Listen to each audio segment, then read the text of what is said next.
Come on, yo. Slant. Slant. All right, Paulie, let's go.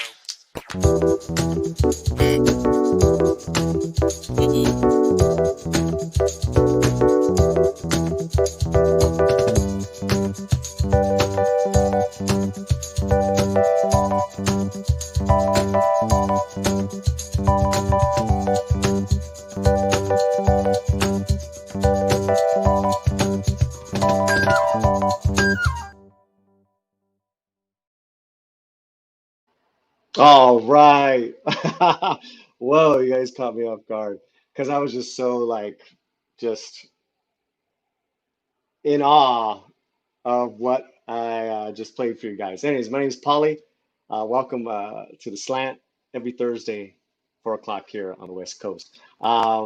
Before I talk about that theme song, Slant's got a theme song. What up? Let's bring our guest in. We're trying we're gonna this is like a real little show. So we're gonna put the backdrop. All right, background, and we're gonna bring in our first guest. Hey, you just walked out. Get the hell back in there, dude. And that's the Barrio Boychik himself. ¿Qué pasó, Barrio? What's up, Izzy? Hey, been watching Hey, some hey. shows. Watching Yeah, some shows. yeah. So it's Shmuel from the Boyle Heights Historical Studios and Tours. How are you this week, man? I'm doing good, doing good. A lot going on, a lot going on. But yeah, no, just keeping it real. Doing a lot of not just this stream, but doing a few for the neighborhood. So I'm, the YMCA and stuff like that on today. So it's cool that we're able to focus on something entertaining now. Orale. All right, now the man, the myth, the legend, the gamer, the sci-fi writer and martial artist. ¿Qué pasó, Kai? Hey, Kai, how's it it's going? Kai. Thanks for that intro. Oh, You wait, you, you like audio, ticked all the audio, boxes. audio. Can't hear you. Oh, I can hear, I can hear, You can hear I can him? hear. Yeah. you can't hear me? Oh, wait a minute. Wait a minute. Wait a minute. Why can't I hear him? If you don't hear him, la culpa tuya. I bet you. I'm just kidding. We'll You get hear it. me though, Why? right? Schwinn? Why can't I Yeah, hear I can hear you? you. What is? Yeah, okay. Huh? Yeah. What's going on? Why do you think? What Those is he buttons aren't saying? gonna do anything. Those are No idea what he's saying. How come you can hear me Help! but he can't? uh, You want me to Let me leave and come see, back? Kai. Why don't you come out and come back in? Yeah, that's what that's what I was thinking. Okay, so we'll have him we'll have him join Yeah. us. But All right. yeah, Yeah, no, we're no, just no, getting warmed up here. We're just stretching, yeah. getting all ready for some putazos, man. I'm gonna tear Oh it up. yeah, no, this is we'll get into this because Let's yeah, no, check in with the chat real quick. We got dude, the OG Mexican Iron Man. That guy was my first ever viewer on the first show. This is oh, let me get Kai back on. Let me see. At the screen. Hey. Ah! Can you hear Why me? can I not hear? Oh, Yes. can you hear me Yes. now? What did you do? I just left and came back. Right now I was going. excellent. So, All right, cool. Yeah. all right, the man, the Come myth, back the on. legend. We have Kai. He's a sci-fi writer. He's a gamer, and he's what's the other one I was gonna say? You said He's a martial martial artist. He's a Yeah. martial artist. Yeah. So, how was your day? How's your week been, Kai? It's been good. I'm trying to publish my book, and every time I get to the next step, there's a new thing that I need to read about that I've never heard of before. So yeah, that's what I'm dealing with. We're gonna have Right to do a show just dedicated to one of your chapters, maybe or something. Oh yeah, once I'm a little further up, I don't know. I think once I have all the stuff figured out and like I'm at the point where I'm just sending my book to people and for our advanced reader copies and stuff. Once I'm there, I'll start doing videos about my book because up Yeah. until then I have research to do and figure out stuff and so. Is this a nonfiction, fiction? Oh yeah, fiction. It's a sci-fi novel. I love it, man. I can't wait. That's It's dope, it's dude. about a crew of pirates on a rescue mission and the government ship that's chasing them down. Ooh, Hmm. some talented people here, man. Talented people. All right. So yeah, like I said, our OG first viewer ever, Mexican Iron Man is in the chat. What's up, man? What's up, brother? And we have a couple people watching as well, so that's wonderful. So there's lots to go over, lots to discuss, and be disgusted with. Like that? You guys like that? You know, I wore Mixed it this. over. This is my special hat, man. I'm gonna really jack Hollywood up in this hat. Nice, nice. Nice. Okay, let's get on with the show. I want to show I'm super excited about our first topic, and it is this movie that I had Mm, watched a few months ago, and it's on Netflix, and it's called I'm No Longer Here. And we'll just put that up. yeah. I'm no longer here. Just got a whole, it got 13 nominations in the Ariels, the Mexican Oscars. Mm. 13 nominations, including Best Picture and Best Director. Uh, this tells the story of this young man who's right there in the middle of the screen dancing. He's part of a dancing gang in the character in ¿cómo se llama? Monterrey. Monterrey, Nuevo León. Yeah. Yeah. And there he is walking the bridges of Monterrey. Um, so, and here's some girls from the gang dancing. Mm. I love that. Um, so did we? Hey, Eric K. So with this film, let me just give you guys a little bit of rundown for the people in the chat about I'm No Longer Here. It was produced in part by Mexico Film production companies and the U.S. The director had been living in New York for a while, so there's a real strong independent feel to it. Um, most of the actors are unknown, but like I said, it got nominated for 13 awards, including Best Actor, Best Actress. It's a record, and they were just nominated some breakthrough performances in Best Picture as well as Best Director. And like I said before, in when Hollywood gets shit right, you get a product like this Mm. because you got a wonderful production in the movie, uh, told by people who know what the fuck they're talking about.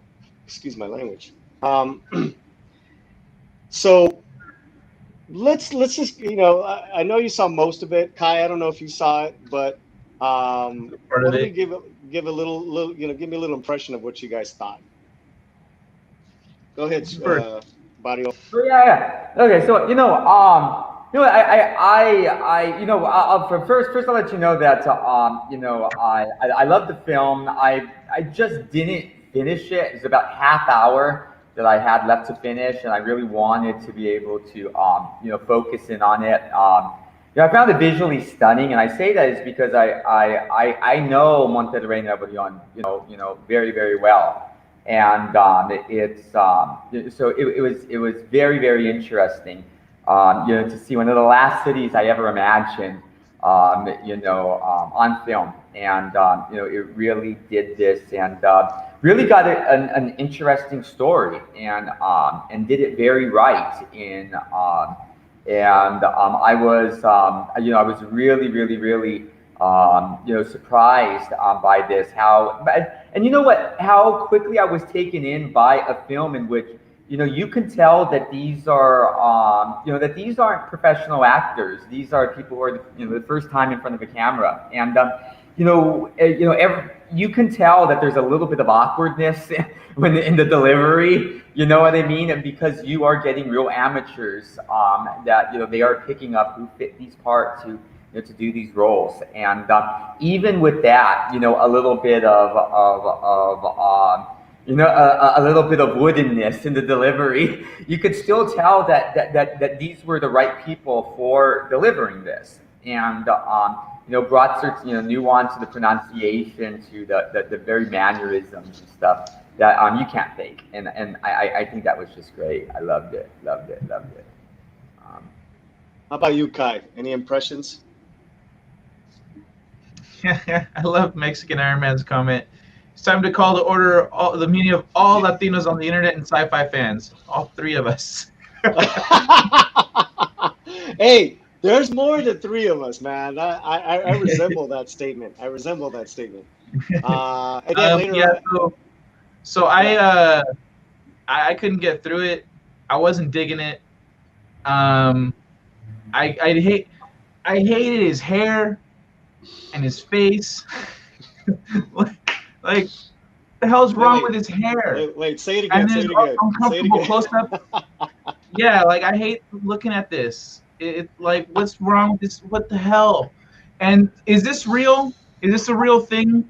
Like the dancing and the dance gangs and the way they dress and everything, the culture. Like, is that all like one for what it is today, or is this a period piece, like a little bit in the past or something? That's a great question. I mean, whether you like the movie or not, that's one thing. But it is according to my knowledge, about 20 years ago, it was a subculture, and this great band called El Gran Silencio came out of that whole music scene, and they mixed punk with reggae and ska and cumbia, and so they would have videos. Their music videos showed people that looked just like this, wild looking, non-actors. I mean, these kids were in their little gangs, and oh my God, Eric K says looks like his hair got the something about Mary treatment. No, but you know what? That's kind of that's really hysterical. one of the unique things is that I grew up as a teenager in Mexico, and the reality is that I mean, and the style right now is still pretty contemporary. Of this, I mean, the whole hair thing is actually rather recent and kind of stuff like this. And it is kind of like people in impoverished areas that believe it or not are kind of copying leftovers of American culture that is making it its way and then merging it with their own local their own local music scenes. It's really weird when you kind of have globalism and you end up with kids that are that talk like cholos but look a little bit emo and but are dedicated to remixes of cumbia. You know what I mean? It's these are it's that's kind of how weird subcultures are. But Mexico has always been this place of unique subcultures. I mean, you almost are obligated to be part of a subculture when you live in Mexico. I mean, it was I mean, it's really funny because nothing here ever compared to like the mad ass dedication that people had to like Morrissey and the Smiths back in the days. Oh my God, in Mexico, it was like 1,000 times more than the Mexicans here. You have like no idea. It was like really like intense. Different the trance subcultures, the techno subcultures, all of those. You just reminded me of a line in, since you mentioned Morrissey specifically, that reminds me of Ant-Man, where he's like, "Oh, at my abuelas we couldn't badmouth Morrissey." And like, oh yeah, Michael Pena, the actor. Michael Pena. Something else. But like, so then you said Morrissey. I was like, wow, really? So that line was like legit. Damn. Oh yeah. Oh Oh yeah. yeah. Oh yeah. There's Oh yeah. there, that's something else we could watch. There's a Morrissey documentary is the top on lawyer. the Mexican culture, subculture that follows Morrissey. There's a documentary. And Ska, the ska yeah, subculture, and it's huge. Those are all like really over the top there. Yeah. All right. and there's a couple of bands that are Latino Morrissey cover bands. Yeah. Well, why Morrissey? Why Morrissey?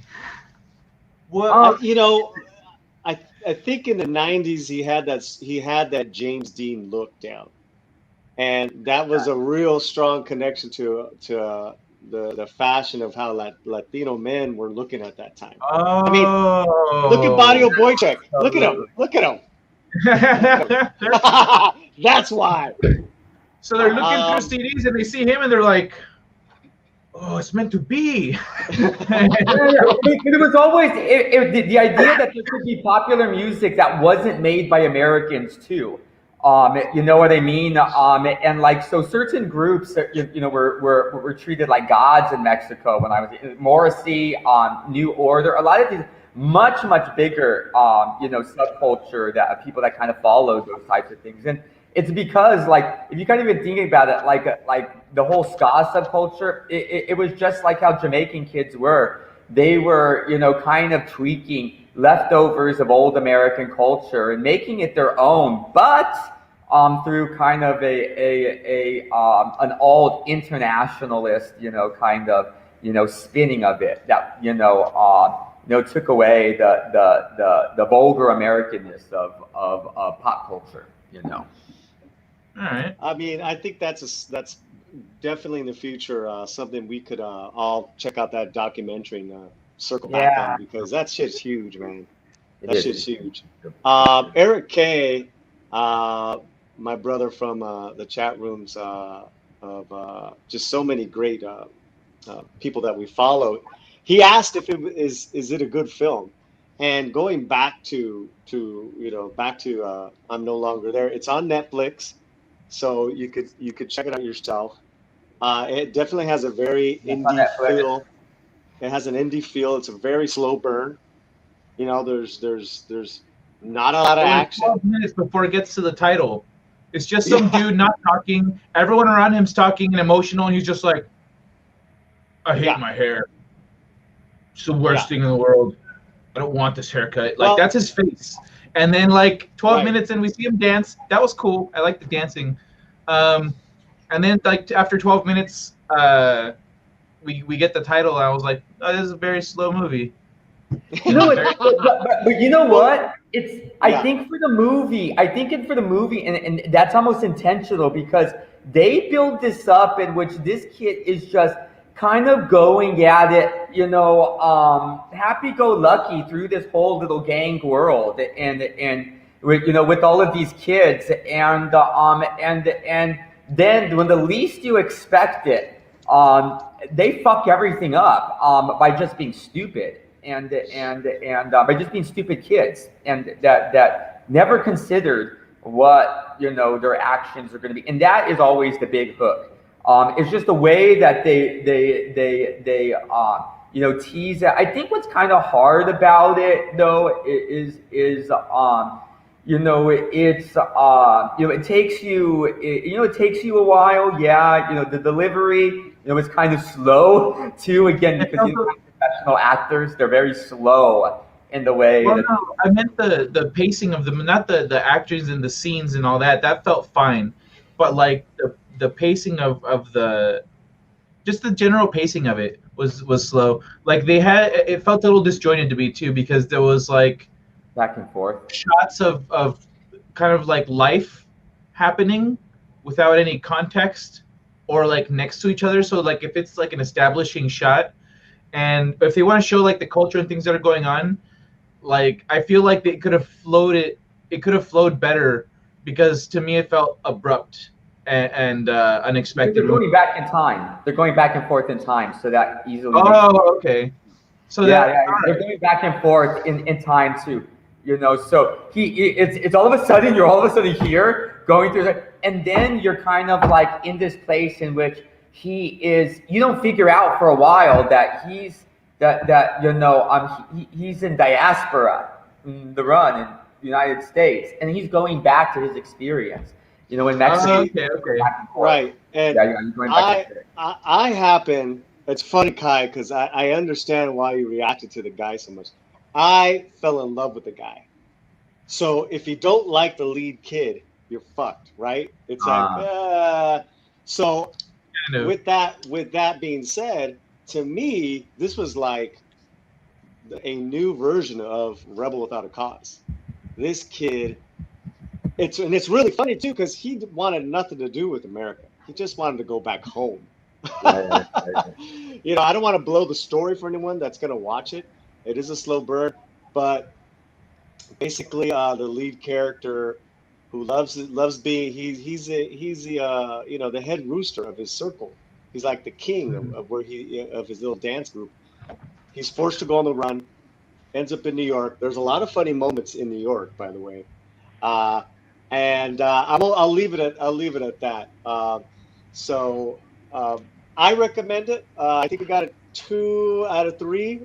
Kai gives it a hell no. I can't help it. I can't help I just every time the guy's on the screen I'm like, oh god. It's all good, man. It's all good. I just think of its importance as because it got nominated so much and that it's on Netflix. That is dope. Good for it. Good for the people involved. No, I think it's cool. I think it's cool. Have we seen this guy's? Has anyone seen Los Spookies? I know. I still haven't yet. So that's on Netflix. If anyone has seen it in the chat, hit us up. It's called Los Spookies, and that's by the same director. Yeah. Maybe we'll hit that up. Oh yeah. Hey, Mexican Iron Man brings up a point there. Have you seen Alita, Paulie? Okay, so I said I would watch it by now. That's a no. Because I started it twice and I fucking fell asleep. How did you fall asleep in Alita and not this movie? No, you know what? Because I'm starting it way too late. I loved it. It looks beautiful, but like 5 minutes in, I'm like, because I'm an old man. You don't watch it at night then if you're gonna be right. an old man about it. You're right. So yeah, Mexican Iron Man says, point of Mexican theatrical privilege. If Paul still has not seen Alita, I motion we suspend his AMC popcorn discount card. Hell no! I want to keep that shit. That's building up points. They ain't no AMC's open right now. Oh my god! And, you can highlight the chat by clicking on it. By clicking on the message you want to highlight. Okay, so what do I do? Put user in timeout? No, I don't want to do that. Oh, hey, there you are, buddy. This is a show a show first. We got the theme song, which we haven't talked about. We have a new logo, which we haven't talked about, and Kai just says, you can highlight them, you idiot. Paul, the gray is showing. Yeah, man. Hell yeah. Shoot. I think Eric means figuratively as well. Yeah. But yeah. If you want to make it go away, just click on the same message. Oh. All right. So but I'm gonna leave too. Fuckers. All right.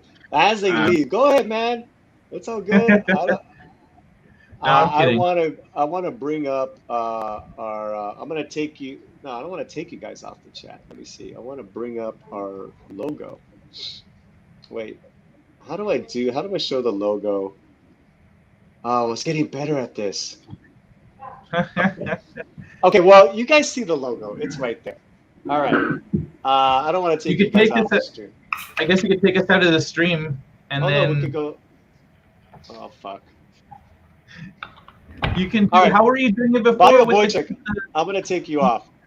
Hold on, you were just doing it with the movie stuff. You're flipping through the images as we were talking. Because I haven't. You know what? Let me do. You're right. Let me download it as a freaking image. What a dummy I am. What Da do you da da mean da. download it as an image? You have it as an image. That's No, all it's ever been. An no, it's image. that right now. It's up as a brand algo. I don't know. Leave me alone. Oh, I see what you mean in the clip there. Right. Hey, guys, this is our brand new logo that our own Kai, in the middle of the night, says, I'm gonna redo your logo, man." And wow, dude, thank you so much. And checks in the mail. Um, but this is so cool that I was actually on Odin's movie blog the other day, and he's like, "Oh, Latino Slant has a new logo. Very nice." In his own little in his own little Odin way. Oh, that's Uh, awesome. yeah, that was really cool, man. That was really cool. Uh, That's so dope, oh, dude. Eric K making fun of my technical things here. Whatever. I'm gonna get better at this. I am. It takes some getting Um, used to. There's a lot of buttons. Like before my first stream, I just came through and started pushing stuff, see what it does.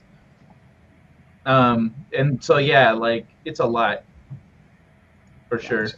Yeah. I see what you're saying. All right, here we go. How's that? That better? Got rid of the logo there. Oh yeah, I got you. Yeah. So yeah, it's a lot of fun, Eric K. So don't be hating. All right, guys. Let's go ahead and play the let's go ahead and play the theme song again. How does that sound, guys? Yeah. I'm gonna And we'll subscribe come. to Odin's because I wasn't subscribed. Oh, Odin's gotta movie. subscribe. Odin's movie blog. We're gonna play this Odin's. music for you guys one more time. Give us a second and enjoy. Come on, y'all. Come on, y'all. Come on, y'all. Slant. Slant. Paulie, let's go.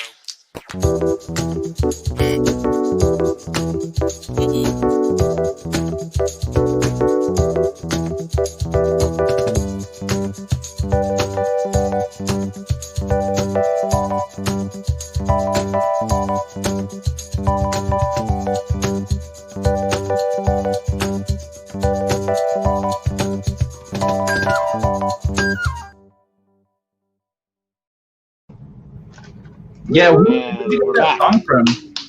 Who made you that Okay, song? so this is guys in the chat. Let me know what you guys think of the music. That intro. Let's talk about the music first. The music is originally done for our show by a really good buddy of mine, musician, songwriter. His name is Eduardo Fajardo, but people just call him Edo. He lives in Austin, Texas. Actually, he was like in Dallas. Now he's in Texas, and he's been doing great music and writing music for forever. This thing keeps moving. So I asked him, hey, you got any instrumentals? And he's like, oh, I got something. But then he laid down the little vocals. So the little vocals is just basically saying, come on, yo, let's go. Slant, slant. And then he says, come on, Paulie, let's go. I'm like, yeah. Oh, jack people up. That's So dope, man. what I wanted to do though is like get a little intro. So I just used your I did kind of like the Ken Burns movement with your two images, just so it can have a little background so we can play it. But I mean, we're not on the Perry Chan level yet, but maybe we'll get someone to create a little video intro for us. But I love that song, man. Dope, man. Yeah, it's chill. It's like the perfect length of time too. Yeah, not too I think you long. sent me He the says he's audio. gonna. Did you send me the audio file for it? Yeah, I can send you one. No, I think you did. Oh, okay. Yeah, I did. Yeah. You were just you got busy with the work Dope. week. Yeah, I gotta go look it up. So Yeah, man. Eduardo's been a good friend of mine, and he's really talented. He's done some work with a lot of cool cats, and I knew he would come through, and he did. And we're gonna be playing it all the time. So Nice. let's move on. Oh man, I am I'm not a happy camper here, and we're gonna Emmys? go after Oh, the Emmys? The we're Emmys? gonna go after Hollywood and the Emmys and all the garbage that they have. So let me put this up for you guys real quick. This is a great image. This is from a publication called Latin Heat. Out of 150 eligible Latino online on-camera talent, the Academy members nominated one Latina. Here she is. Remember her from Gilmore Girls? Yeah, I do. Nope. Alexis Bledel. She got the nomination for her performance. It's a guest starring performance in The Handmaid's Tale, which I saw a couple of episodes and was never interested after the fact. Um, the point is, you know, out of 150 fucking categories, the stupid ass Academy uh, got us one nomination. When I say us, let's break it down, right? You have a couple of shows right now that have finished but have been airing for the last couple of years that have Latino casts, like Vida. Mm-hmm. This show was on Hulu. It celebrated 3 seasons. It's super woke, so I won't see it. But but that being said, it's produced in front, behind the camera by Latinos and by women. Not a single nomination. You'd think Hollywood would love to have nominated the show. And from what I hear, actually, season one is actually pretty good. There's another show on Netflix called Gentified. It's a play on words off of gentrified, and it's about a family trying to keep their taco restaurant alive in Boyle Heights. Uh, I saw the first 3 episodes of this. Uh, each episode got better and better, but it's a comedy, right? And by the third episode, I was laughing my ass off. I was laughing my ass off. So there's some good performances here. Yeah. I mean, So they have some good acting on it.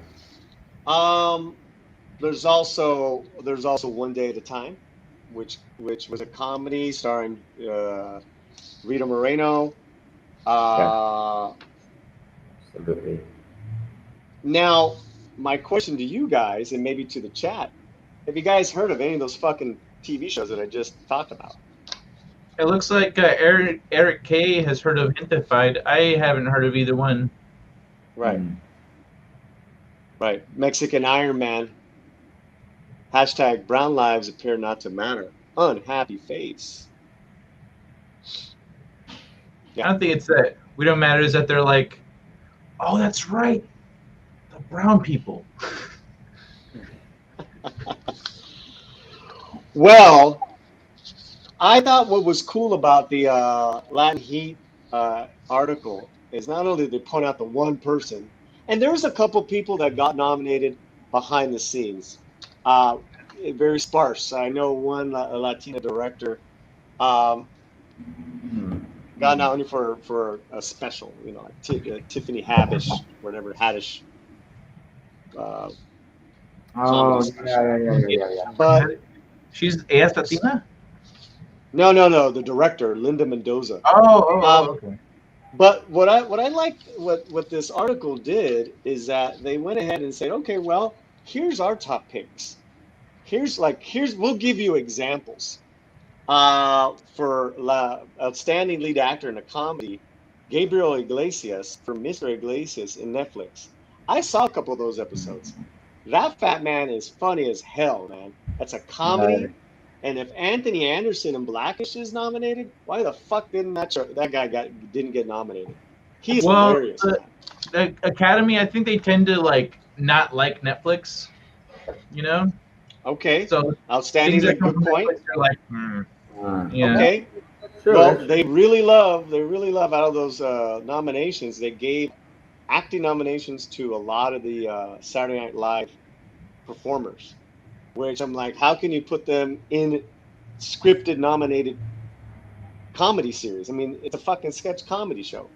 And, for You people didn't. who know, for people who know comedy and for people who are in the comedy industry, Gabriel Iglesias is like is amongst the comedians in entertainment. They consider him like the cream that floats to the top. I mean, he's really well respected, across the board. And He's fluffy. He's yeah, fluffy. no, no, no. Yeah, Call him fluffy.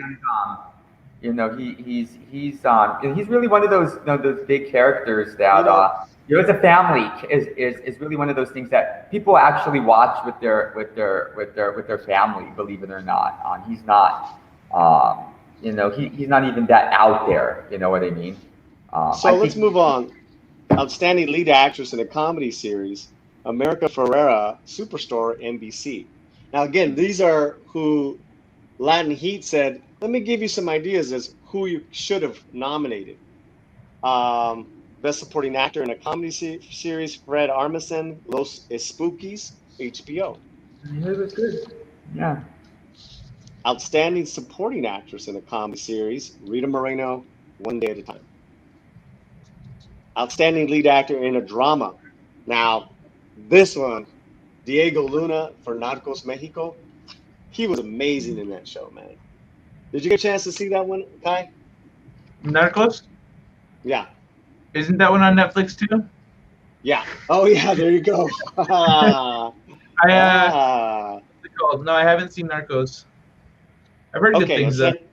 Yeah. Well, the last two seasons are based in Mexico, and Diego Luna is the lead. He's fantastic. All Um, right. and your boy from Ant-Man was in one of the seasons as well. Michael Oh, Pena. yeah. Wait, what was that? The actor Michael Pena. Michael Pena. Oh, Yeah. Michael Pena. I thought his name was something different. Yeah. That guy's awesome. He was also in a Netflix movie, sci-fi movie about aliens invading, where he's a protagonist and him and his family are trying to like escape. What's it Say that called? again. I was reading Eric Kay's trying to make sense of what he was saying. Oh yeah, I was saying that Michael Pena was in a movie where aliens invade Earth on Netflix. Oh yeah. On Netflix. I heard that was a pretty good movie. I want to check that out. Let's Oh, go he was down great this. too. Let's keep going down this fake list here. And again, these are like really good choices as far as lead I actress in like a to think drama about series. America Ferrera because she's actually done quite a bit of work, on a few shows that were, noteworthy. So, um, I mean, the thing is, haven't watched Superstore. I know it's hugely popular. It's her last season on the show. She's very popular. She's won 2 Emmys before for Ugly Betty. So, I think it's called Extinction. Extinction. Yeah, let's yeah, put there that you up. go. There you go. There you Extinction. go. There you go.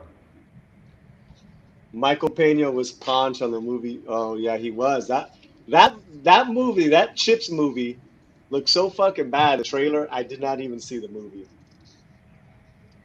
I mean, I guess it doesn't say much because I haven't seen the lead yet. So screw you guys. Kiss my ass. Y'all can kiss it. Um, this one, Alicia Braga, Queen of the South, lead actress. I love Queen of the South. That's a fun show. Anyone? Okay, I'll go on. Haven't seen it. But I'm looking up Alicia Braga though. Yeah, yeah. Can you put a picture up if you can share? I couldn't get everyone's image in here, guys. Let me see. But yeah, so of all these people that I've been talking about, only this woman who's has a Argentinian ancestry Alexa Vidal was nominated. All right. So yeah, let's go on here. You know, I got a couple of more. I think you get my point. I think I'm getting my point across. 'Cause I really don't want to read all these damn things. Um, I just find Hollywood to be incredibly hypocritical, um, discriminatory. I don't know what the fuck how to, and just so self-righteous, but they're blind because they're going with the whatever movement, flavor of the week, so they can keep the minorities happy, while they basically they're just trying to keep their jobs. That's what Hollywood's trying to do, and it's in our it's they show that in our sci-fi. They show that in these nominations. They show that on what's being produced or what's being greenlit. So, yeah. It's a shame that I think a lot of the shows, when you sense a lot of these things, the truth is that a lot of them that you're talking, I had never heard of before.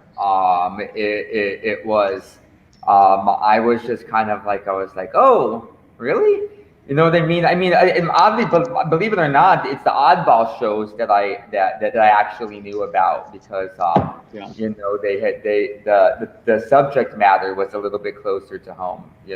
Like Vida and Gentefied. Like Vida got ran out of Boyle Heights. They can't film in Boyle Heights because they were hated by the neighborhood, and they filmed it in Koreatown in the end because they didn't. Why did the neighborhood hate them?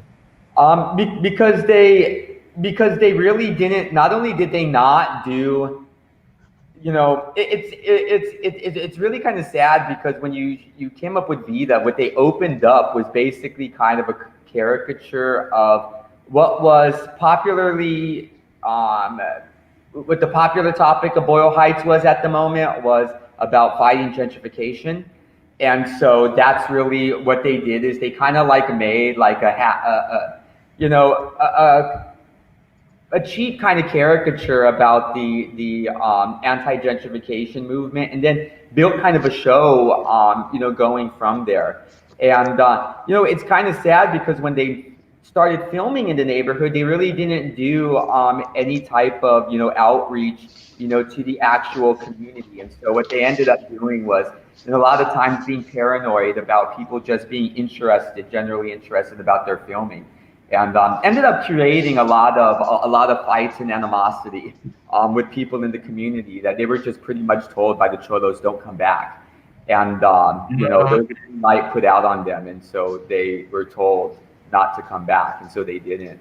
Gentefied was here, and they were kind of funny too because you had a bunch of white PA people that kind of looked like paranoid every time someone came by to take a picture of, because there's these big rigs there, as people are recording here on our blog, and they just really didn't want to engage with the neighborhood at all. Wanted to caricaturize about it, but really didn't care to engage with the community.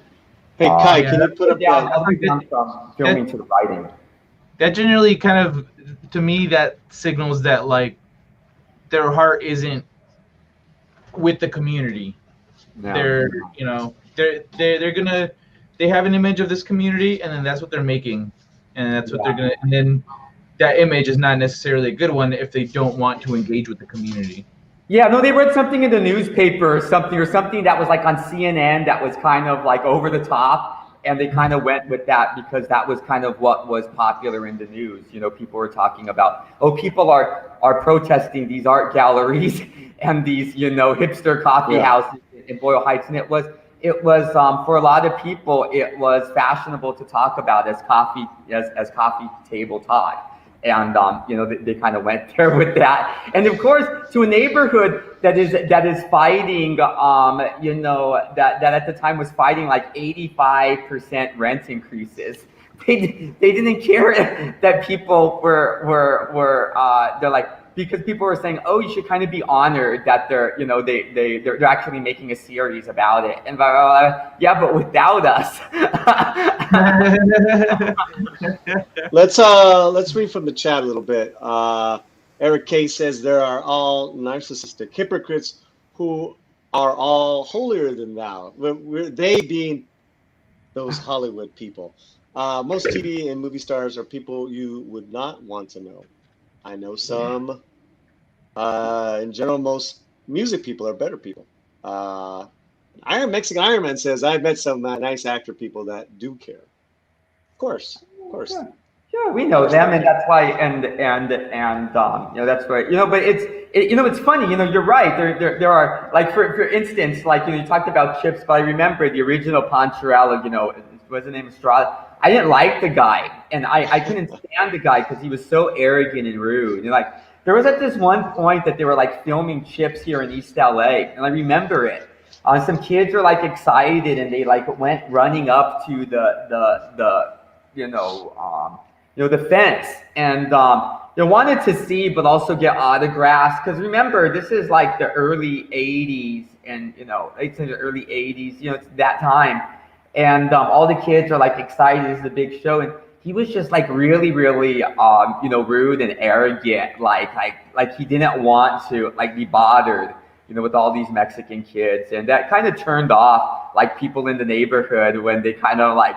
That he was just kind of like but it's funny because I didn't lose track of him when I was in exile as a teenager in Mexico.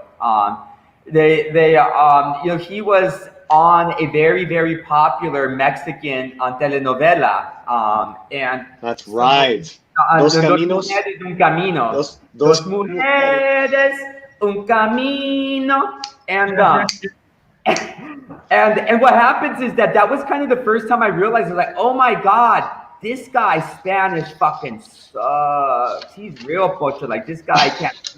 I was like, he like stumbled through, and I just kind of like, I was like, that's the most embarrassment I ever felt as a bocho before in my life, was watching that performance. All right, I want to go back to why we don't know about these TV shows, these Latino produced TV shows on air. Real fast though, can you share that Elise Braga again, Kai? Oh. Yeah. Just let me know when you're ready with it. So I closed out the window, so that's all right. Don't worry about it. So it was just announced this week. She's pretty, so yeah, I'll bring it back up. Yeah, that Forrest Whitaker and Eva Longoria are teaming up to produce a new TV show called Chicano. It's for ABC, and it's based off the book of the same title from Ricardo Vasquez. The book came out in 1970. It chronicles the family, the Sandoval family, who flee the chaos and poverty of the Mexican Revolution and begin life anew in the United States. The patriarch works the fields and struggles to provide for his family, even as he faces discrimination and injustice. Why do these things get fucking greenlit and seen? Even Longoria, I find that really interesting. Wasn't she involved with that lowrider that like Lowriders movie? Yeah, I mean, look, she's really involved in the that one movement. I get it. And of all the novels that I'm familiar with, I'm not familiar with Chicano, the novel, as I would be with Blesky Ultima, which is a great fucking story, or Reign of Gold, which is even better story. So, to me, this reeks of,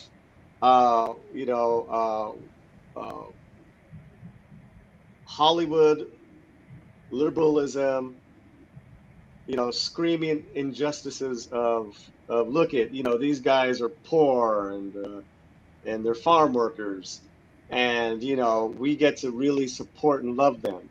And but if the show, no one sees the show, hey, we gave you a shot, and you're not going to see another produced Latino show in a long time.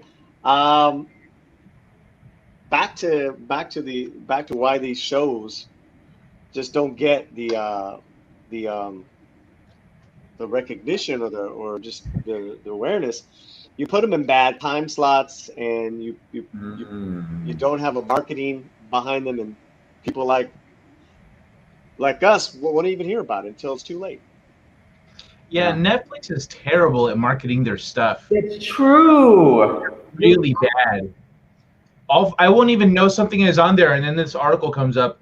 You should watch this before it leaves Netflix. I'm like, that's been on Netflix? Oh, Why wow. didn't it recommend? And I have to go look it up. And then if their original content, same thing.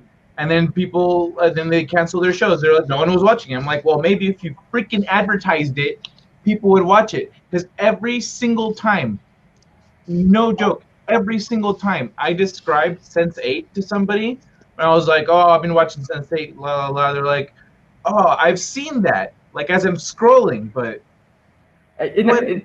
because the description wasn't good, and then all you would see in the preview didn't make sense. It was like a menagerie of people moving and stuff, and like, they did a terrible job, and so then they canceled it, and then the fans got pissed off, so they greenlit a movie to wrap it all up, but like the fan reaction should have told them that the show was a success, So they're just really bad at that. It doesn't matter what nationality you are, but that show had 3 awesome Latin people, one of which was just a jaw-droppingly beautiful woman. I don't know her name, but she was amazing. I like the layout. You did good. Try, man. Try. It's funny. It's funny that Eric says that Eva Longoria, and he kind of pointed out she's married to a Frenchman, but if you look at all of the self-defined woke Chicanas, they're all married to Frenchmen. I mean, they and kind of it's raised families that aren't interested in Chicanismo, themselves. I mean, here in our own community, the big female role model with the community theater, people will bitch about the gabachos. It's funny that the word gabacho is actually a slur of French people, from the word gabache, meaning frog's legs. And people will go on and on about pinche gabachos. But the women in entertainment, the women in our community, they all chose to marry Frenchmen. And let's read Eric K's. How come they never put just normal Latino families on TV? Why can't it be a comedy? Why must it always be people trying to overcome the struggle of life? Fuck yeah. I have a... Yeah, go ahead, Kai. No. I was just going to say for a real second is like on that point, I want to say that because I thought about it a little bit earlier before it slips my mind, is that, one of the things that's really hard is that, I don't really remember the word Chicano. When it comes down to this, I think what's hard is that, and especially when we do presenting history, when we present art, when we do a lot of things, one of the certain realities is that, a lot of the people that I talk to that are doing a lot of the groundbreaking, really cutting edge work and telling, our Chicano stories, the reality is that many of them really had to overcome the tendency that people didn't necessarily understand the Chicano experience. And that meant being Americans of Mexican descent, that not themselves being immigrants in which their entire life is being defined as overcoming these immigrant struggles. Many of us have been here for centuries, and that we are just brown people, in America that used to be Mexico. But most of us, I mean, there are some of us, such as my family, in which the border actually really crossed us. We didn't cross the border, and so we don't associate we don't have the same experience as the people that are coming up from Mexico. And so if people are saying, if you don't have this coming up from Mexico experience as downbeaten in your diaspora, then that's a problem, because then our stories of our ever confidence that many of us have in our own skin as Chicanos here in our own native land don't really get accepted as stories. It's only the awkwardness of people trying to overcome. Damn, that was a short answer. That's a historian for you. That's a historian for you. Breaking it down over a time span. Okay. All right, Kai, did you have something to say? No, I was agreeing with Ishmael. It's like they make a caricature, and they're like, this is what a Latin person is. That's why, like last week, we were talking about how they painted the girl brown, and I said, yeah, I'm pretty sure even if she was just a light-skinned Latina, they would have still painted her brown, because they're like, people are gonna expect you to be brown. Your last name is Sanchez or some shit, so you gotta look brown. And so shit. I forgot. I'm gonna bring this up. I'm gonna bring this up again. Oh yeah, that's right. That's what I was gonna say. So do you remember that show or the shows Blackish and Fresh Off the Boat? Yeah, Fresh Off the Boat. Yeah. So Fresh Off the Boat was based on the book that this dude wrote, and he at first was upset with changes that they were making to his book. Like he's like, that's not accurate. And excuse me, they kept coming at him with similar answers, and eventually he came to understand and was okay with it, because he wrote a really angry rant about how it's not cool and that there's changing shit. But then later I think in an interview, he was like, no, I get it, because he says Asian culture isn't really well known, everywhere. In some places, yeah, but it's not like ingrained in people's consciousness. So they can't hit the ground at 100 miles an hour. They got to hit it at 20. So instead of he was wearing this band on his shirt, then it's something a little less out there that people can grasp a little more easily. And so if you look, and I feel like if you look at movies, shows with black people, they tended to at first be comedies and caricatures, and then move toward a realistic representations. And so, yeah, I don't like pandery shows, but I feel like there's something to that, to what he came to be. He came to be okay with it. He's like, no, I get it. Like, instead, like, this, people don't even know what this thing is, so they substituted it with this thing that people will recognize.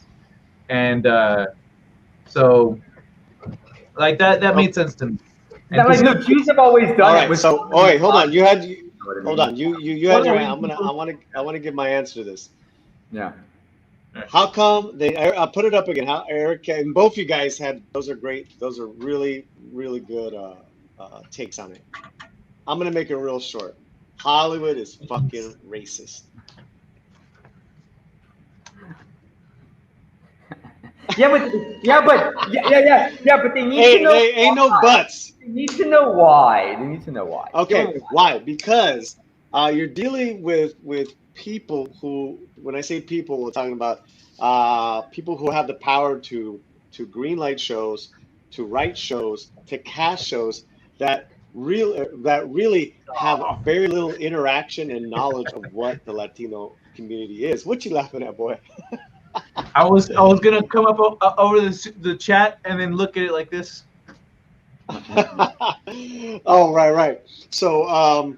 So their interaction and their knowledge of anything that has to do with Latinos is going to be the gardener at their house, the nannies that take care of their kids, and maybe a handyman or two that comes and fixes their houses. We're talking about these people all live in glass castles.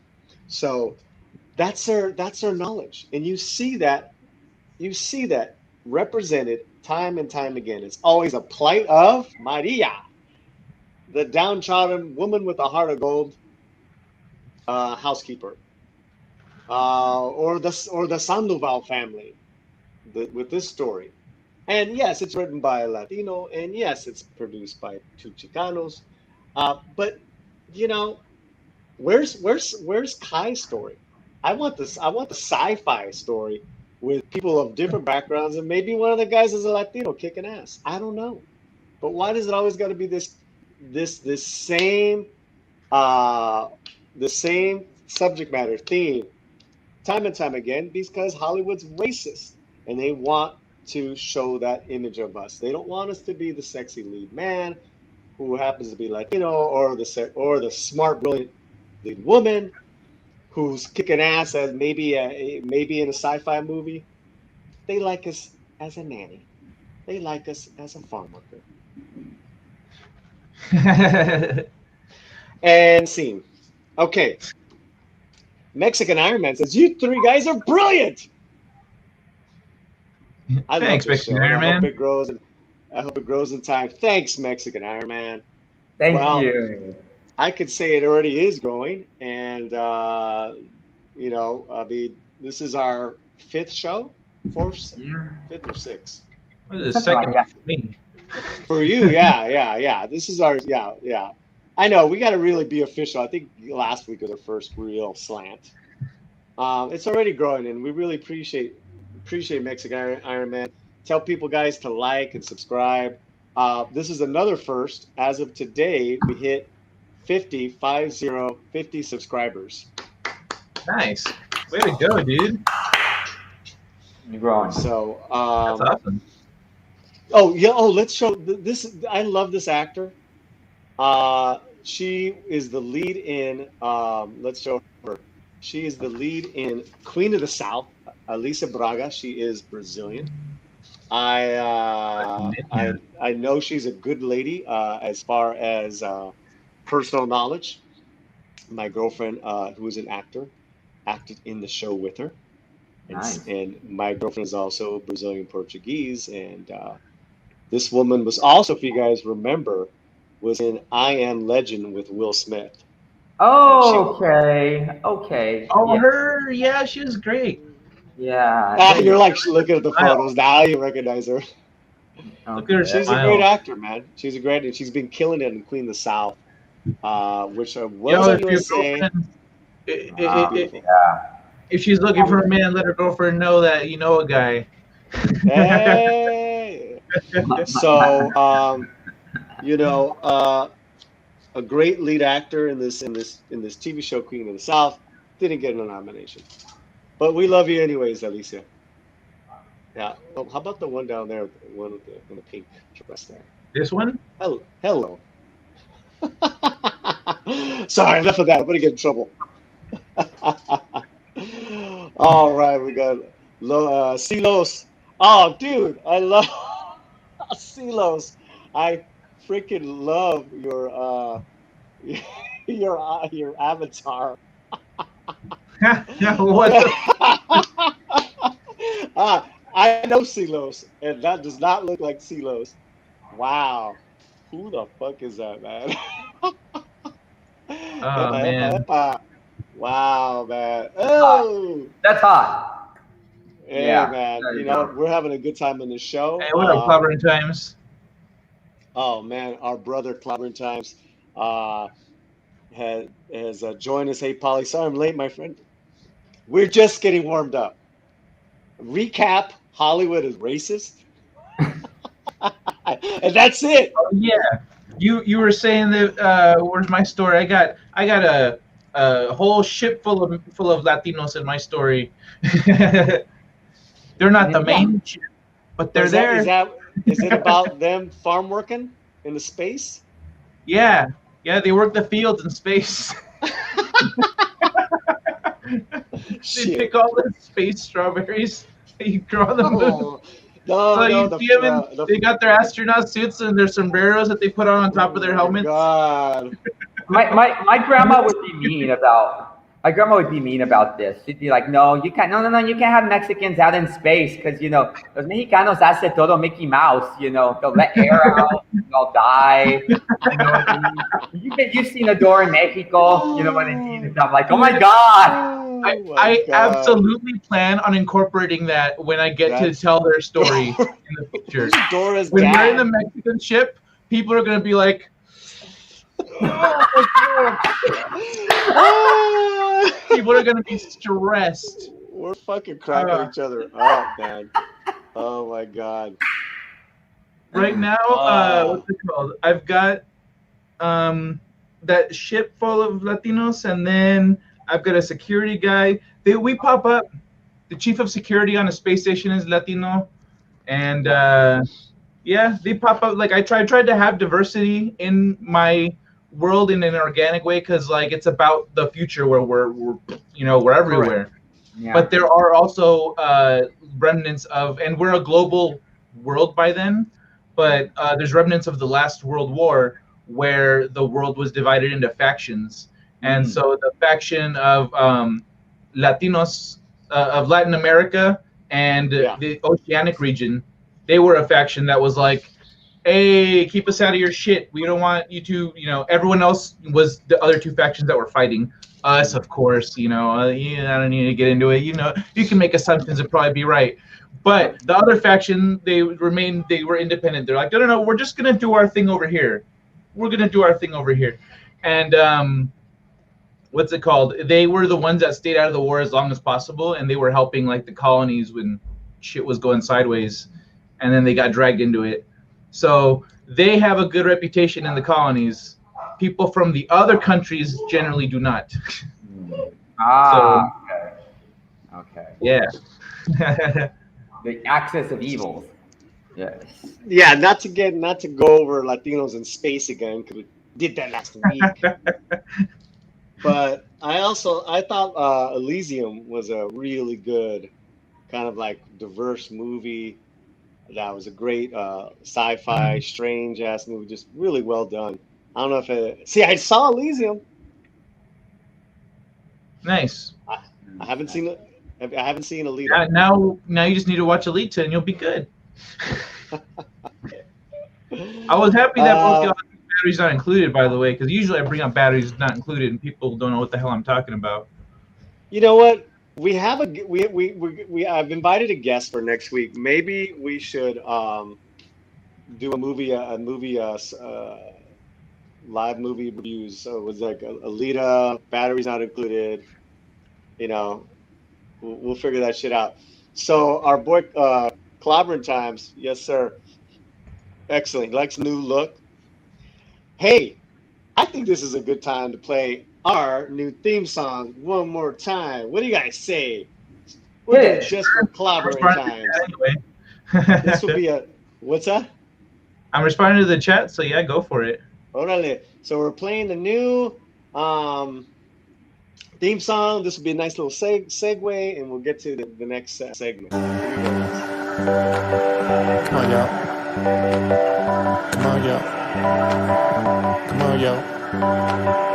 The Slant. The Slant. All right, Paulie, let's go.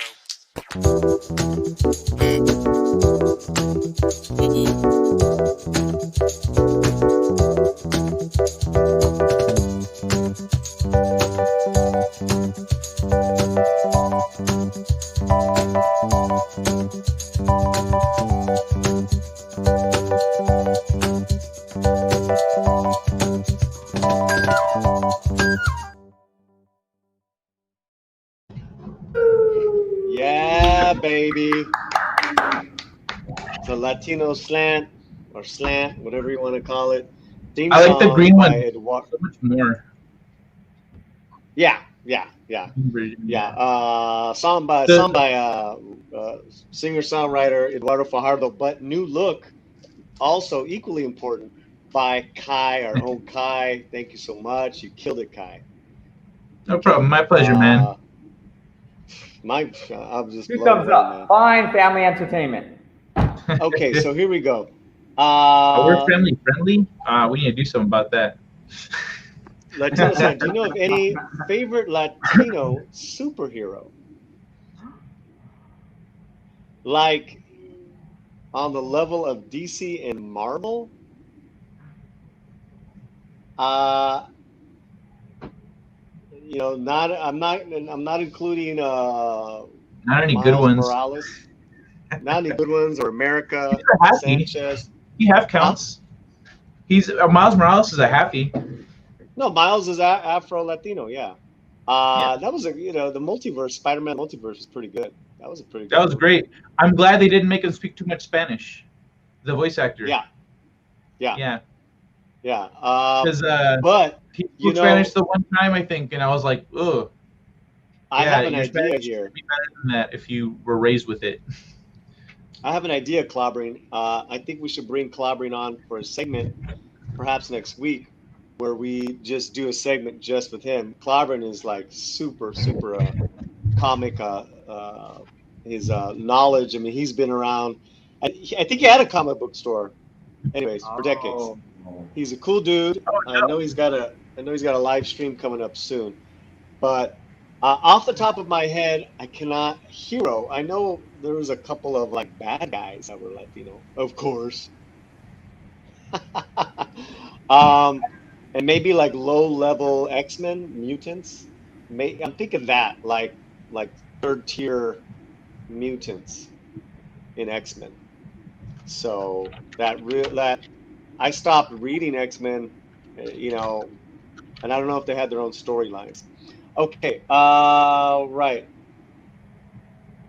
Okay, no okay words for me. Nice music, Clobber's last music. If you guys, Eric K, LOL, if you guys see what I'm doing right now, you might laugh or say BS while doing this on chat. I don't know. I have no idea what you're talking about, Eric K. Oh, maybe not. All right. We're having a good time. Okay, so let us go to the next and final segment of the show, which is about Dia de los Muertos and the huge influence that the artwork of Dia de los Muertos has on American pop culture. So what I would love to do, I'd love to show some images while Barrio Boychik kind of, I love that description of what you have, the history of Day of the Dead here in the United States and how it started. Because Barrio Boychik knows. So I'm going to play some images and take it away, Mr. Barrio. Yeah. So Dia de los Muertos, and what's rather interesting about Dia de los Muertos is that and recently it's been talked about a lot, and for those who are big Hollywood fans, you might notice that there's big Dia de los Muertos festivities that go on, and Hollywood Forever, in places like this, and more increasingly we're seeing it represented in art and music and film. Recently in TV shows, was brought up in Penny Dreadful, City of Angels, and stuff like that. What's rather interesting though is that they're trying to really celebrate Dia de los Muertos in East Los Angeles, in Belvedere Heights in East Los Angeles, in the 1930s. But believe it or not, the tradition of Dia de los Muertos does not really go back that far. Believe it or not, Dia de los Muertos, the celebrating of it, here in the United States, really only goes back to about 1973. And it really goes to the time of the heart of the Chicano civil rights movement. And so Dia de los Muertos, really comes about as a reaction to the Vietnam War era. And during the Vietnam War, Latinos as a whole, that means not just Mexican Americans, but Cubans, Puerto Ricans, everyone put together. Latinos make up about 5% of the population in this country. However, they make about 20% of the frontline deaths in the Vietnam War. And this is because of the higher amounts of numbers by which Mexican Americans are drafted into the Vietnam War, not having the opportunity to escape the war because of getting deferments because of education or having very important jobs. People who had menial jobs and didn't have, scholarships waiting for them pretty much were sent to the front lines of the war. And most people of color were really sent into the most dangerous jobs. And therefore, Latinos families, almost every Latino family was really affected by someone within their family dying during the Vietnam War. And so this became a huge effect on people. Now add to that, because of discrimination, if you weren't put in the front lines, many times people were put as morgue duty. It was one of the worst jobs to do. Consequently, you ended up with a lot of people who came back from Vietnam really traumatized by death. The death that they had seen, the deaths that they had caused, the death of their friends. And so what happens is that, this was all very traumatic. Now, what also happened is that in the fight against the Vietnam War, the sheriffs notoriously rioted against protesters who were fighting, the Vietnam War, and ended up killing major people such as the journalist for the LA Times and La Opinion. They killed, Ruben Salazar. They also murdered several young students that were, protesting against, the war. And what happens is that with the civil rights people also being killed, there began just to be a Great Depression over the Chicano movement. Actually, people were so depressed by the death that had been surrounding them so much that it looked like the Chicano movement was completely about to fold. Until this nun decided that she needed to do something to raise the spirits of the people of East Los Angeles. And so with Sister Karen Bocalero, a local Franciscan nun, my favorite type of nun, because she was a chain-smoking, cursing nun who never wore a habit, who ended up creating a studio for arts, which was called the Barrio Mobile Art Studio, and then later was known as Self-Help Arts, Self-Help Graphics and Art, the big, institution from which Chicano art comes from here in the area. But she looked on the calendar and wanted to find a day in which you could bring people together in order to raise their spirits. And the only days that were available and not already programmed were November 1st and November 2nd, the Dia de los Muertos. It also coincides with the All Saints Day, All Souls Day, with the All Souls Day for the Catholic Church.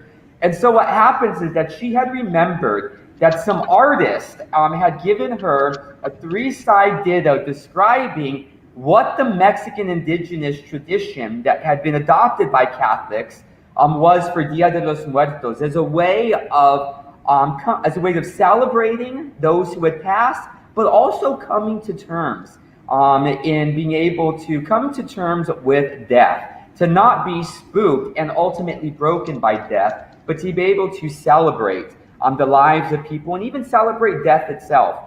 And so she presented it to the first generation of Chicanos. We're going to do Dia de los Muertos. And you know what they told her?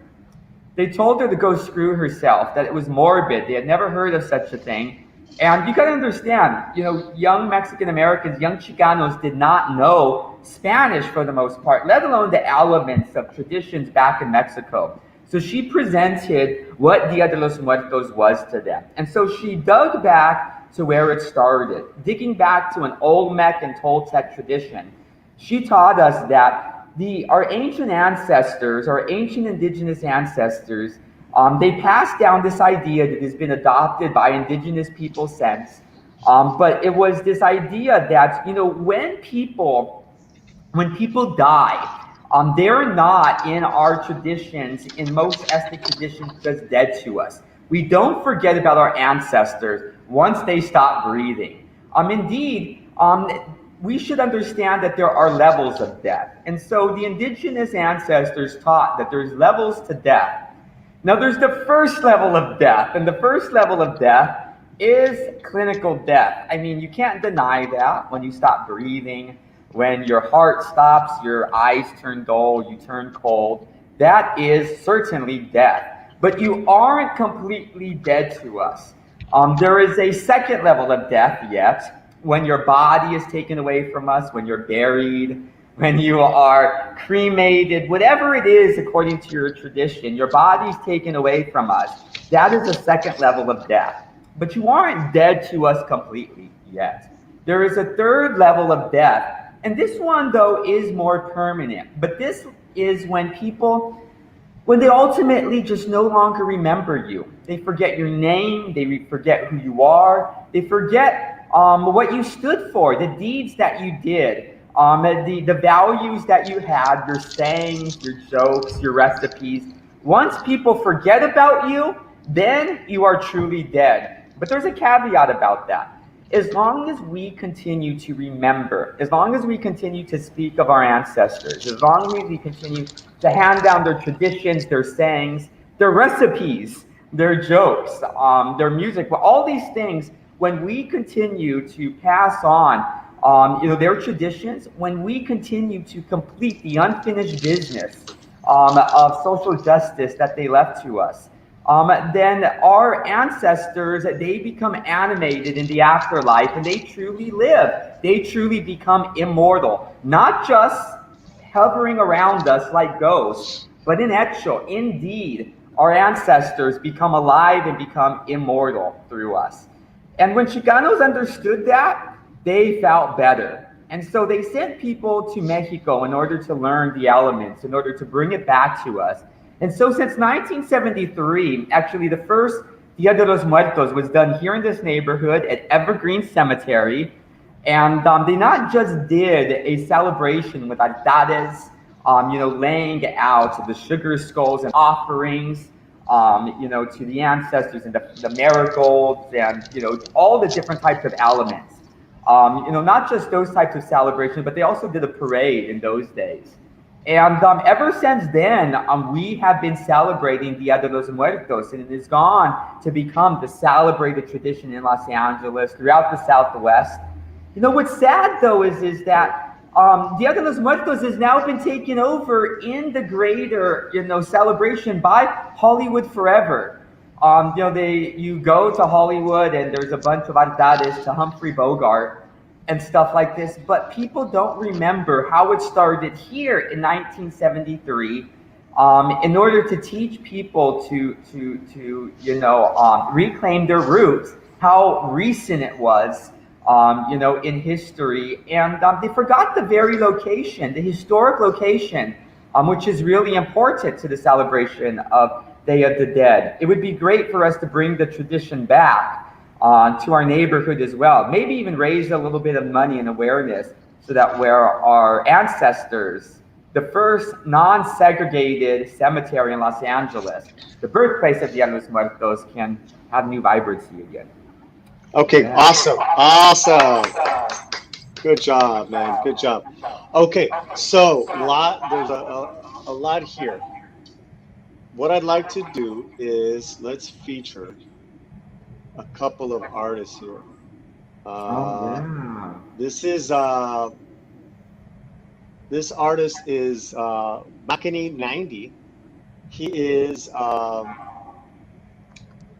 one of our buddies in the chat rooms of the Phantom Menace.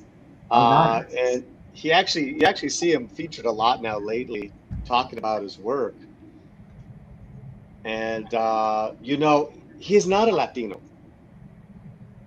Big deal. Wow. Yeah. It's become so mainstream in our celebrations now. Yeah. Well, I wouldn't say mainstream, because Makini is not a mainstream dude. He's an indie. But this I is love to the me. detail at the bottom. I know. This is to me when an artist first is connected to this vibrant holiday. Yeah. And for all my brothers, so great job. Great line quality too, because it feels so layered. Yeah. You can the texture of the marigolds and it's beautiful. And that's cool, is that Dia de los Muertos was really something that was popularized by artists. That artists were the ones who really took the initiative to do that, and that's what makes it really one of these well celebrated, traditions for the artists to this day. Self-help graphics, they still have their celebration every year. Let's see if they have it this year, though. We're not sure. So, I think Mac, I think the holiday was so well adopted, so widely adopted because of the beautiful art and the colors and stuff, and people see the skulls and go, "Oh, that's really pretty!" Like, and so they want to know more about it. And then it's like, "Oh, it's a holiday to celebrate our ancestors." Yeah, yeah, My great grandparents, I remember when it's cool. This is a yeah, holiday. All yeah, right, we're doing these skulls. yeah. Yeah, yeah. so Sorry for cutting you off. no, I just know. no, please, please. What I love about Makini 90, and I don't know much about him or his background, right? I know he's an artist first. I've seen him once on video. Unless he's Afro Latino, I apologize, sir. I'm thinking that he's African American. The fact that he embraced this holiday, and you see that a lot with artists embracing this holiday because it's so vibrant, so colorful. That's the way to do it. And let me tell you guys something. Especially, I got my people in the chat. Eric Oh, K, Makini 90, Yeah. CeeLo's Clobbering Times, Disney years ago, maybe not even 10 years ago, they tried to copyright Wow. and trademark Day of the Dead as a holiday. oh, These Wow. really? these Yeah, that is motherfuckers true. try to right. So Yeah. obviously the Latino community just went off on Disney. Did a lot of boycotts, a lot of protesting. Disney heard them and backed off. However, they got to create Coco and trademark and do exactly what they wanted to do. They got the movie, they got the musical, they got the holiday, the Latino holiday at Disneyland, Day of the Dead, under the guise of Coco. Even though they didn't trademark the holiday, they got what they wanted. And at least with Coco, they did hire Yeah, um, yeah, yeah, yeah. some legit Latino consultants and writers and producers. Um, but yeah, man, they just try to they just try to trademark the holiday right off the bat. Which is really which is really kind of obscene when you consider that the reemergence of it in diaspora is part of the heart of the Chicano civil rights movement. Like, how can you copyright something that is symbolic of the heart of the civil rights movement? That just seems There's like my brother right so. there, Makini 90. Oh, look at that! It's gorgeous. Look at that! That's gorgeous. And but that's the kind of thing is that you can see death as almost loving and benevolent sometimes. You know what I mean? And not as something scary. Something to even look kindly upon. It is something very different. To take the sting out of death, the artists are So able to do that so beautifully. yeah. So would I? All right, guys. So Well, I want to say something about go Coco ahead, real quick. Kai. Go ahead, Kai. Yeah. So Coco, I was happy with Coco. I think we did a good job. Got Is an that me echo in there. echoing? Do you hear the echo? Yeah. Where's it I'm coming sorry. from? Keep going. All right.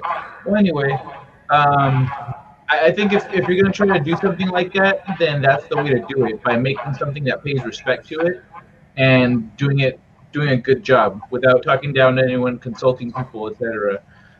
So they did it the way it should be done.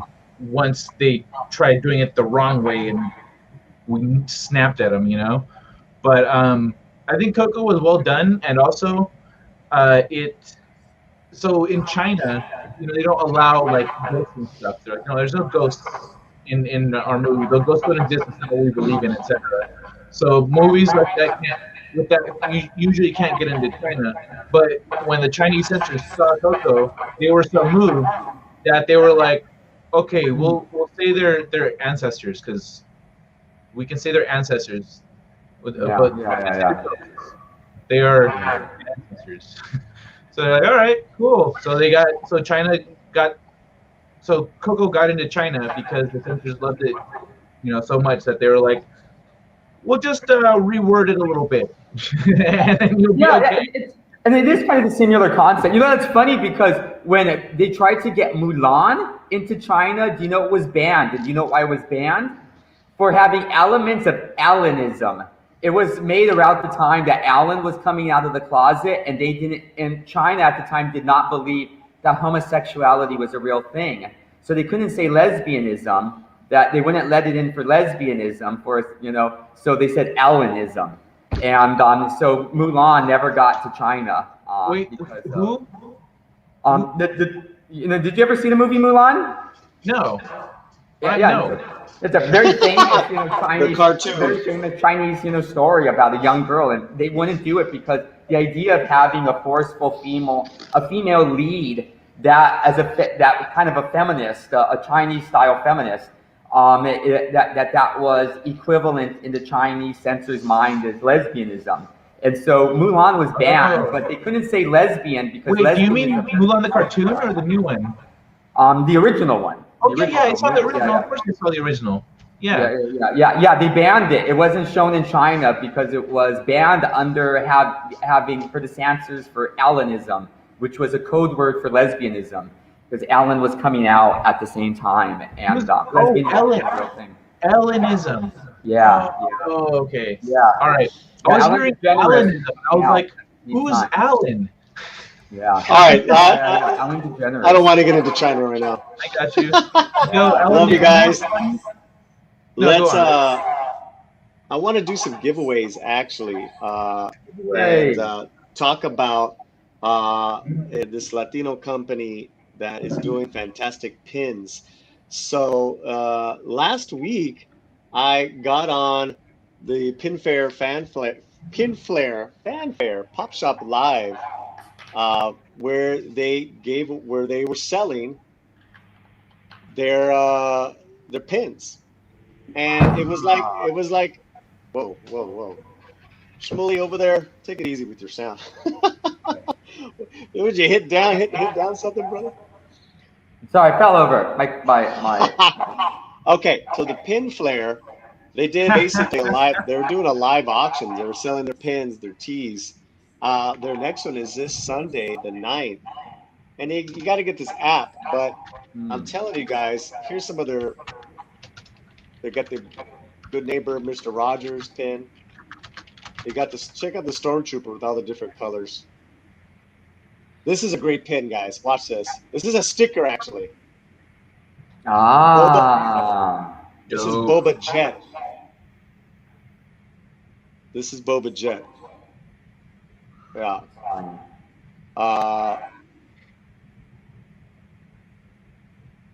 And here's their Batman, which I have, and I want to give away.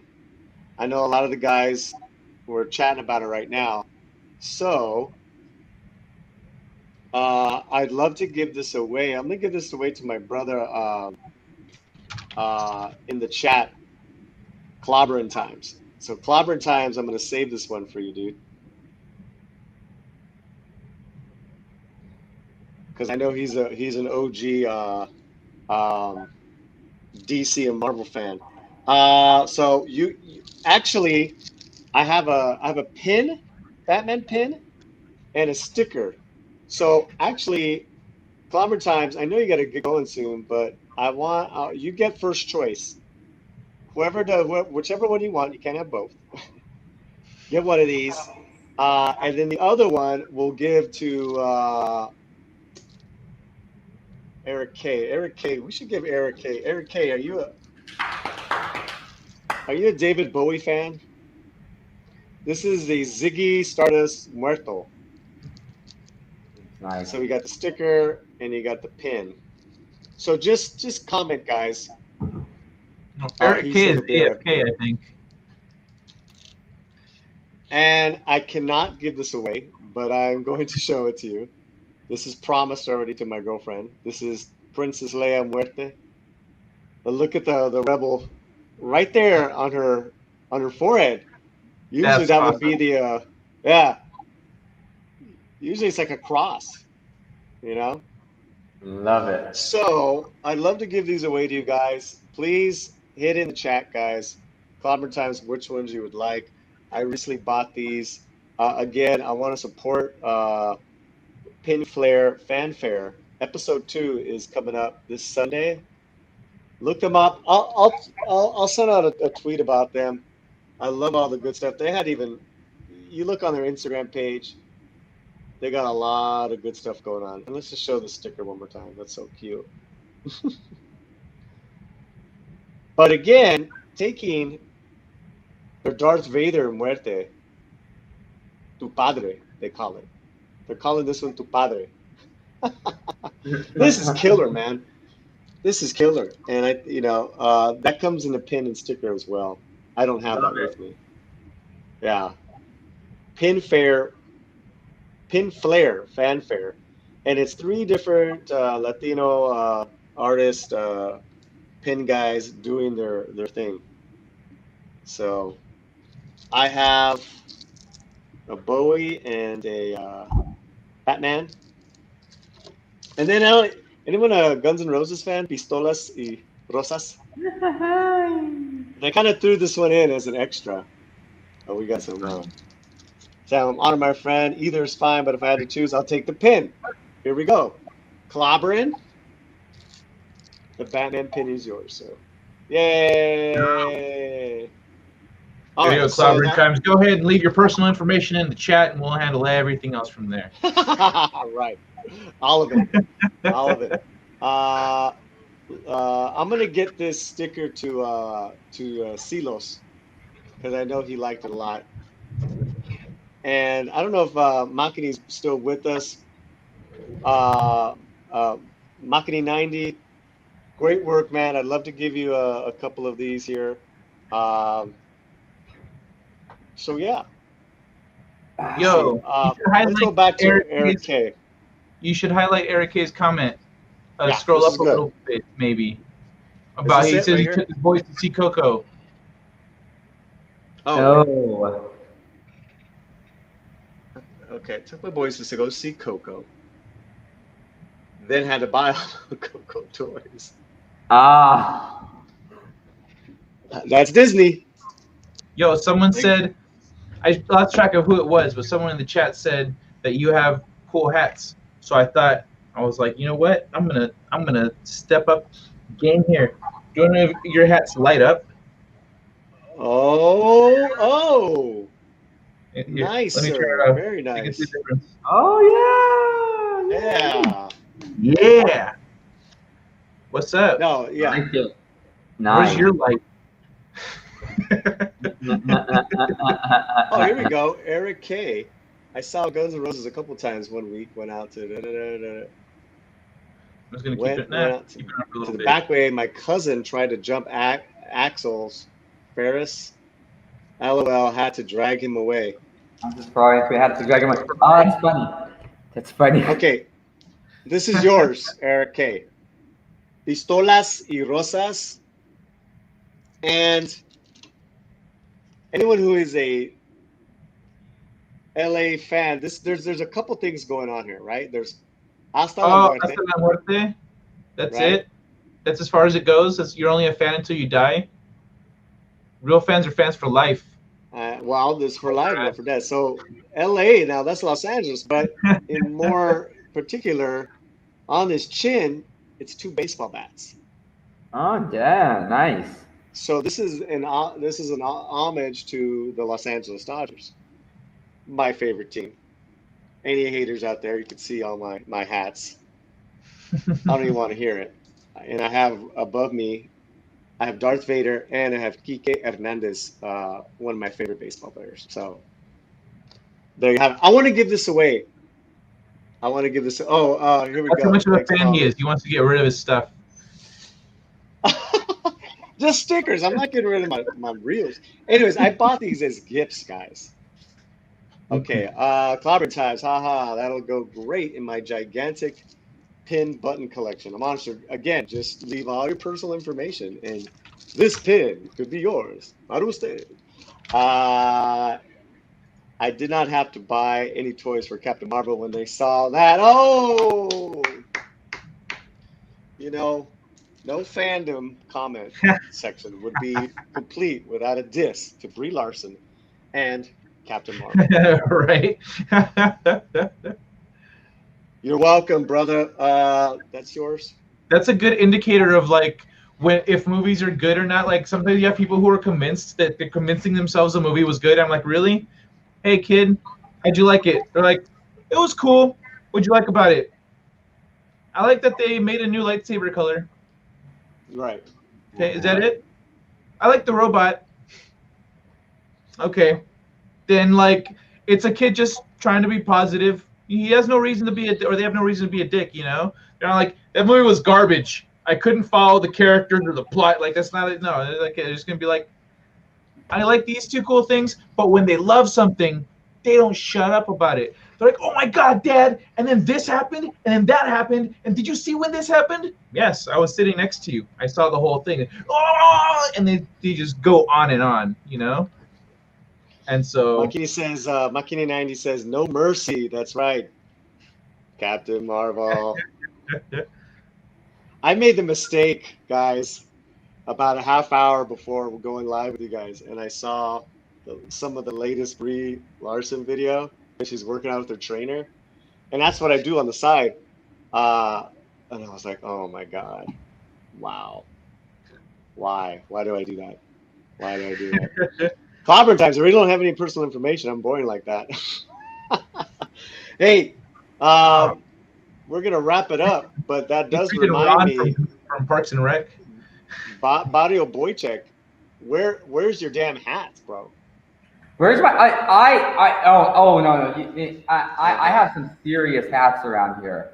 I have well, next week. Sure. I didn't say that. I just brought out a serious hat. I didn't say, oh, I got hats. I could see you all with the $400 Borsalino rabbit skin felt in gray. Mickey Cohen's cut. And I do have it right over here. But I like showing up. Yeah, go get a hat. Eric K. Here's one that I made that I designed. Why put yourself through that as far as watching that Brie video? And they said, we'll probably just sit through Friday Night Tights on that. Oh, that's nice. The crown. Yeah, I made this one. I'm trying to remember which all of you guys wanted to see the newly made, what the hell? What are you doing? The bottom is green. You're so strange. That's funny, man. Wanted to see I finally finished my man cave here. So, okay. Let's see the hat. Yeah. Does your hat turn invisible? Look at this hat. Ah. Nice. Yes, sir. I like how you're trying to be careful with your hair. But you have to wear it like this. You have to wear it, All right. It's a solid hat. Yeah. Oh, by the way, this is a hat one time for people to take you seriously. You know what I mean? Real fast. This is a tank top. It's gotta be a little crooked with that kind of hat. Yeah. Oh, you got the newsy look. Yeah, that's cute. That's cute. I like that. What were you saying there, Paulie? This shirt is one of my favorite tank tops, and it's actually an old restaurant that doesn't exist anymore. They were called Jabronis, and it was a Tejano and Italian food. So they made these cool ass shirts, and you could see that's awesome. He's got a bigote. Oh yeah. Oh yes. Oh yes. So it's such a comfortable shirt. I wanted to show it off. Yeah. Love it. Love it.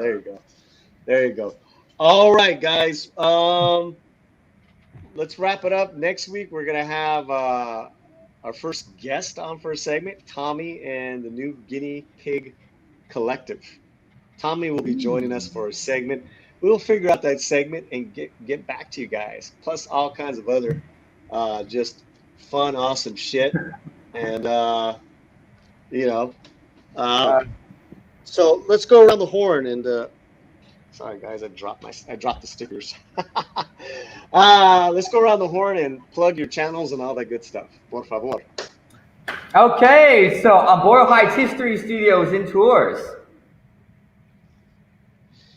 Do we got a link that we could put in the comment section? Let me go ahead and bring up a link, and we will throw a link onto our Facebook, because that's where you can really find out about all of our different events. You want to check out a lot of stuff we're doing live too, because we have some great stuff going on right now, guys. And, all right. As he finds the link, how about you, Mr. Kai? Hey, my name is Kai. I make fun stuff. I got this board game I play. Come and join me in the board game. I saw Trivia Battle Arena. Put in the chat. Boom. Trivia Battle Arena. I get 3 suckers to come play my game and play trivia against one another. It's good. It's good times. Sundays. You can figure out a character for the 2 hats. No, that was really good. That was really good. I'm trying to put the links in. Here we go. This is that's Barrio Boychik. Damn, you need a mod to put in the chat. Nah, we're not quite there yet. We'll handle it. I like Eric K mods for let me put like let's see. Yeah, Eric K puts in he mods for Nerdoronic, which is like 1 million people. So yeah, that is Kai, can you? I'm trying to cut. Oh, here we go. God damn it! Oh, sorry, God. I'm trying to copy and paste your link here. What's it called? Right. We're talking about. And here's your page. Probably all right, guys. You can put links unless you make Kai and Schmuel mods. Probably only mods after 3 dates, and maybe a hint. And my personal page, let me put that one in there too. So, yeah, there we go. Yeah, so you can always get to see what I'm doing pop culture wise aside from my work. So, yeah, do my hair. Yeah, baby. I would love for us to watch and review like an old Cheech and Chong movie or some old ass, maybe, some funny ass movie, and then we can do a little review. We'll chat about it, guys. Okay, so guys, thanks a lot, everyone. We'll be here next Thursday. We're gonna try to do this live once a week. I'm trying to also get some videos up as well. But before we go, I want to thank everyone for coming down, right? Eric K, you're the man. You get this pin. Who else we got? We got Silos. Thank you, Silos. Okay, there's Eric K. Silos, Eric K. Was gonna make an Iron Man come out. Iron Man. McKinney. Yeah. McKinney. I missed people that it sounded like bikini before. Thank you, man. Thank you guys so much. Thanks, Eric K. It was a good show. Almost 2 hours. So review Born in East LA. Ooh, hell yeah. Will do. Hell yeah. Yeah, you look like it. I mean, that picture. I know you said it's not him, but that picture, and I know Silos personally. It looks nothing like that, but that picture's just gold, man. That picture. I love it. Love it. Love it. Love it. All right, guys, I'm gonna take you out with the song one more time. We'll see you next week. Be good to each other. Keep your slam fuerte, and let's bring up that badass music, and we'll see y'all soon. Come on, y'all. Come on, y'all. Come on, y'all. Slant. Slant. All right, Paulie, let's go.